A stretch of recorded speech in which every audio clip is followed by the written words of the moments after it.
એટલે તું તો મોડે જઈ કે ઢોરી કોઈ ખબર જ નહીં પડતી લે હા કોમમાં સેજ કોક આપું છું અને તું હાડી કરવા આવી જાય બોલ હવે મારે તને જીવતો રાખો માઈ નાખો અલા તને જોર આવતો ઢોકળી પાણી ભરી મું આલું લા પણ મોય પડ અને મર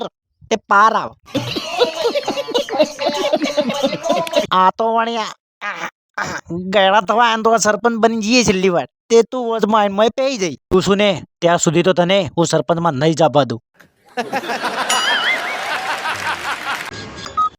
હેલો બાપુજી, રાધા બોલું. હા બેટા બોલ ને શું તમારા જમાઈ વિક્રમને સરપંચનું ફોરમ મળી ગયું છે અને આ વખતે એ ચૂંટણીમાં ઉભા રહેવાના છે સરપંચની. તો બેટા એમ સમજ કે આપણા જમેરાજ આવી ગયા